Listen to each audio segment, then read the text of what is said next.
started talking about what narcissists do when they figured out that you have figured them out, because there are things that we can expect to show up if and when we think we're dealing with a narcissist. What motivates a narcissist's behavior is the need to flee from the ugliness within, from the shame within, right?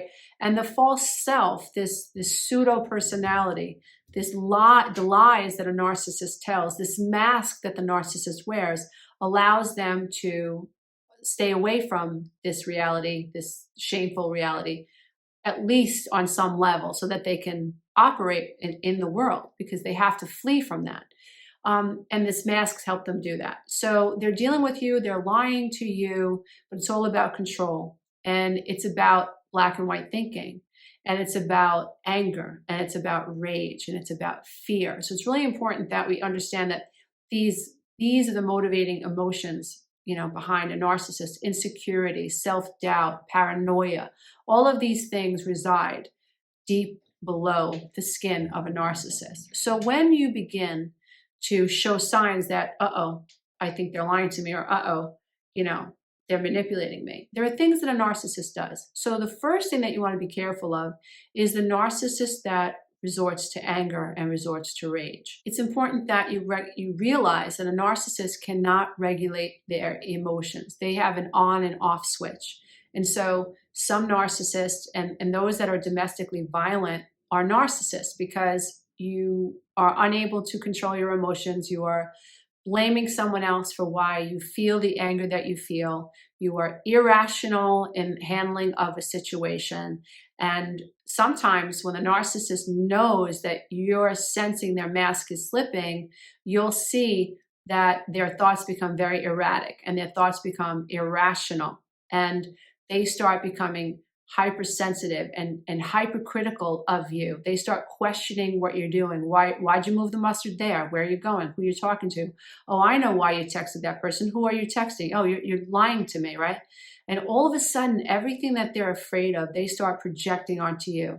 And that happens if the narcissist begins to realize that the mask is slipping and you're beginning to doubt who they say they are.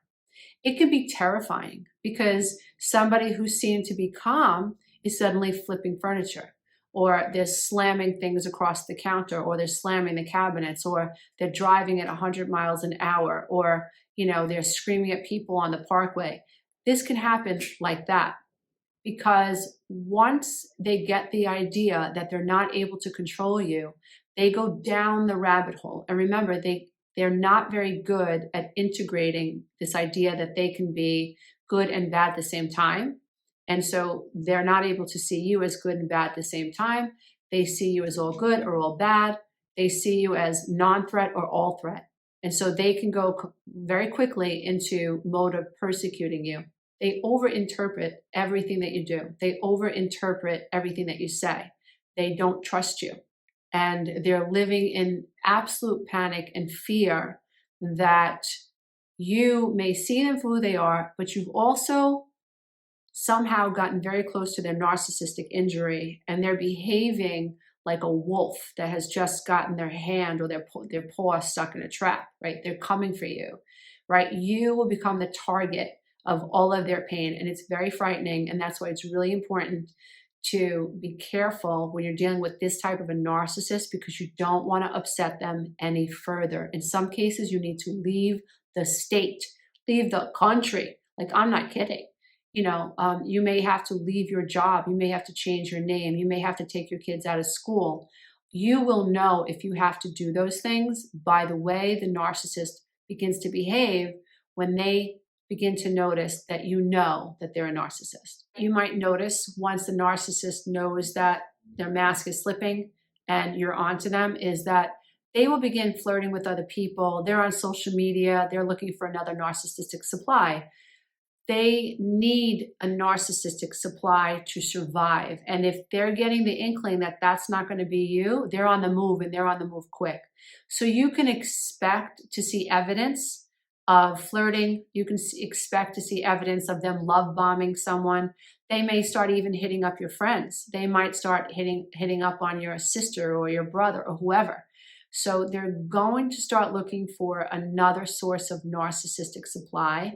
And you may begin to see evidence of this on social media, or your friends are going to start telling you, wow, she's looking really, really good. And she came to the office party without you. And, or we saw him out at this bar and he was flirting it up with a waitress. You're going to start seeing evidence of them needing to secure another source of narcissistic supply. Social media is the perfect place for a narcissist, because remember that narcissism is about the false self, and narcissism is about mirrors, and narcissism is about needing to have people on the outside reflect back to them the sense that they're awesome and everything's fine. A narcissist needs to look into the eyes of another person and think that this person thinks that they're great. Once that starts to slip and that starts to dissolve for a narcissist, social media becomes a great place to find another source of supply. So don't be surprised if you start seeing evidence of somebody with high narcissistic traits planted up on Facebook or Instagram. The third thing that you might experience once the mask starts to slip is triangulation. Suddenly you are becoming isolated, right? Suddenly or not suddenly, or just probably, it's probably more amped up, where you're noticing that your soon-to-be ex is suddenly telling you that your friend said this, that, and the other thing about you.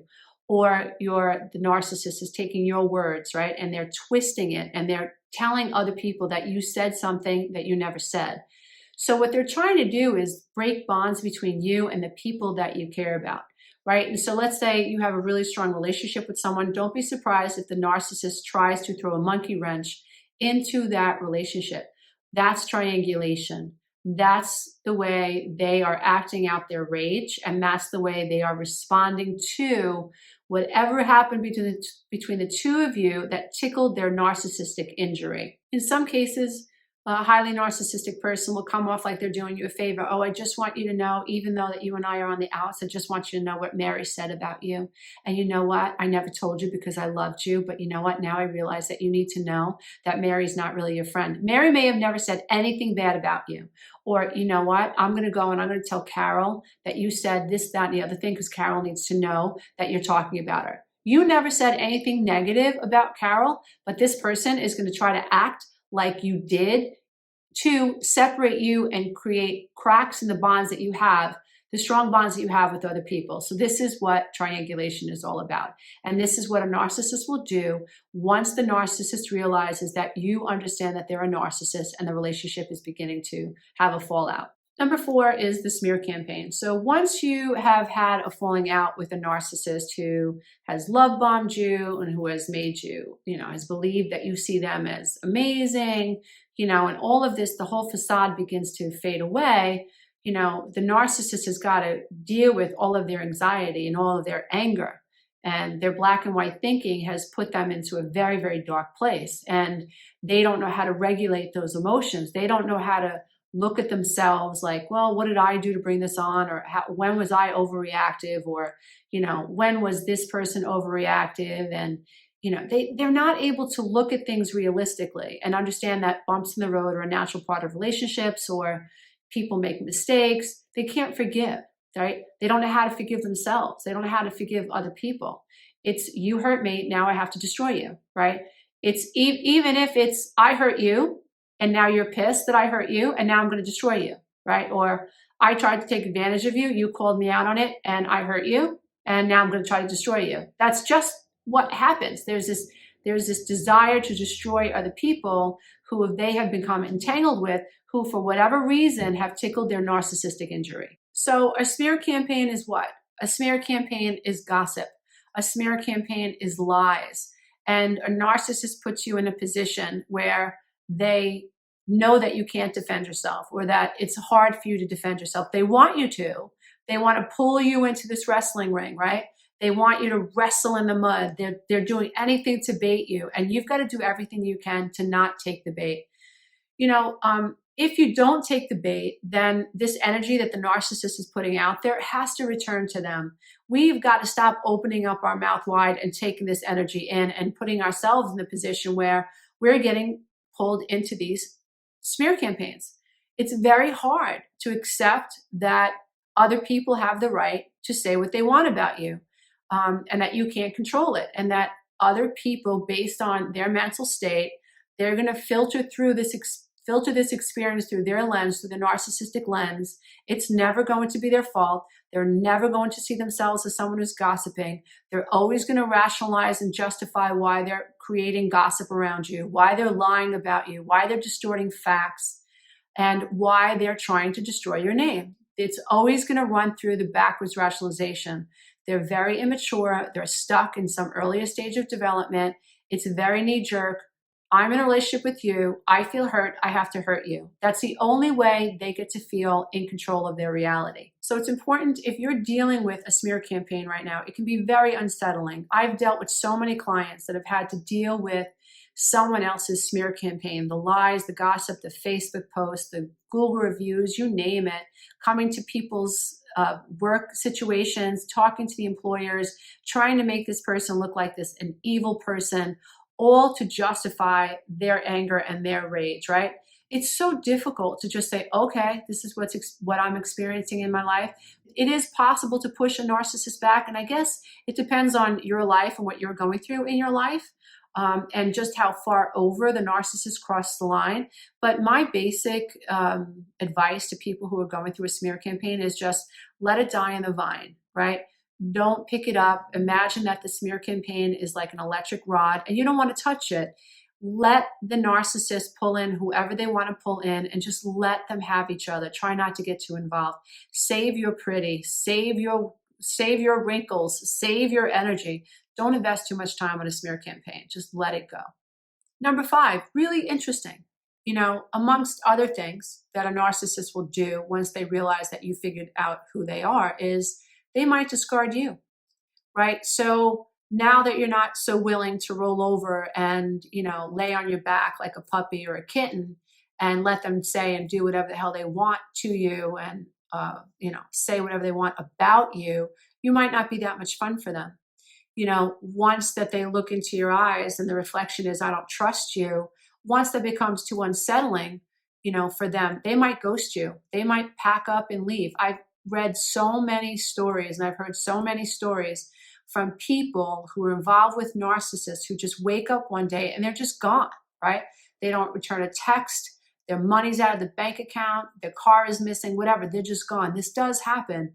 As hard as it is in the situation, if you're that person, you're the lucky one. I know it's hard to hear that, but if you've been living with someone and dating someone and they're just gone and you think they're a narcissist, I know how hard that is. When you think about what could happen if a narcissist sticks around to try to make your life miserable, I kind of feel like having them just take off is the best thing for you. So narcissists discard people when we're no longer any more fun for them, when we're exhausted and we just can't play the game anymore. And we're just not that fun. A narcissist doesn't want to be around someone who's like, you're a liar, you're lying, that's a lie, I know you cheated, I talked to that person, I followed you there, I have taped recordings, I know you're lying, nothing you say comes true. A narcissist doesn't want to hang out with that person. A narcissist wants to get away from that situation as much as possible, especially if they're not like a violent narcissist, right? They're just not happy in this space anymore. Like they have used you up and they're done. Another thing a narcissist will do if they finally figured out that you're sick of them is that they begin to give you the silent treatment. So they're starting to pick up on this idea that you're changing, and now they start stonewalling you. They give the silent treatments, yes or no answers. They can become very passive aggressive, very mysterious, and you begin to feel very unsettled around them because you don't know what they're going to do next. So these are some of the things that you can expect to experience when you're dealing with a narcissist, and the narcissist knows that you know that they're a narcissist. If you're dealing with a domestically abusive narcissist, you have to protect yourself. You have to have an escape kit ready. You have to have a safe person ready. You have to have a shelter that you know that you can go to at any point or any time. Make sure you have all that information ready in case you need it. Make sure you have cash ready to go, clothes ready to go. If you have to talk to school counselors so that they understand what's going on, pediatricians, your doctors, lawyers, you need to have people in your corner that you know know what you're going through in case you need to move quickly. They'll know what's going on. You may have to delete your Facebook. You may have to delete Instagram. You may have to change your cell phone number. You may have to get a new phone. You may have to move. You have to be willing to do whatever you need to do to protect yourself and your family. The next thing that you're going to have to do, dear one, is you're really going to have to grieve this relationship. That's what we're going through in our experience here on the home front, is that the person that I love that's going through this, we're trying to teach them to grieve this relationship. When you realize that you've been in love with a pathological liar, you don't understand how this could have ever happened. It's hard for you to wrap your mind around this idea that everything was an illusion and everything was a lie. You ask yourself, did this person ever love me? What was this all about? And, when you come out of the fog, it's like, wait a minute, I never had a narcissist. I never had a relationship. Everything was an illusion. And it's so mind-bending. So it's really going to be important to move into the grieving process so that you can finally move into the healing stage of ending the narcissistic abusive relationship. Once you know that you've labeled this person a narcissist, then you can actually heal from it a lot more quickly. Because once you know what you're dealing with, it's so much easier to label it and say, okay, this is what I'm dealing with. Now let me get really, really smart about what just happened to me so that I can move into the healing stages of narcissistic abuse. And there definitely are stages that you can move into, and you should move into, and move into them quickly. Grieving the relationship is going to take time. Understanding what you're dealing with, really, really important. Understanding how narcissists behave when the mask starts to slip, really, really important, because it helps you realize you're not crazy, that they're actually really predictable. And unfortunately, they lack self-awareness, they lack empathy for you, they're black and white thinkers, and they go into this downward spiral of you're all bad now, and now you've suddenly become the enemy.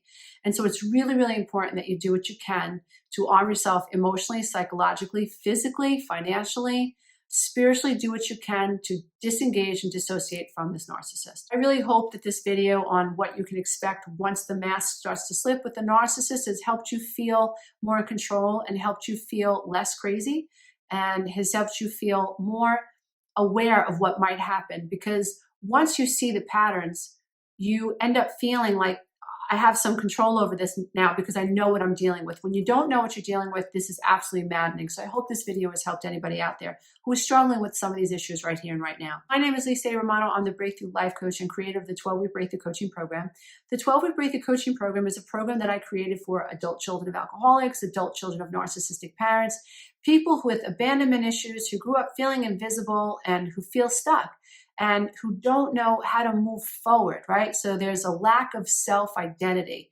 You probably struggle with codependency. Your self-worth comes from people-pleasing and acquiescing and taking care of other people.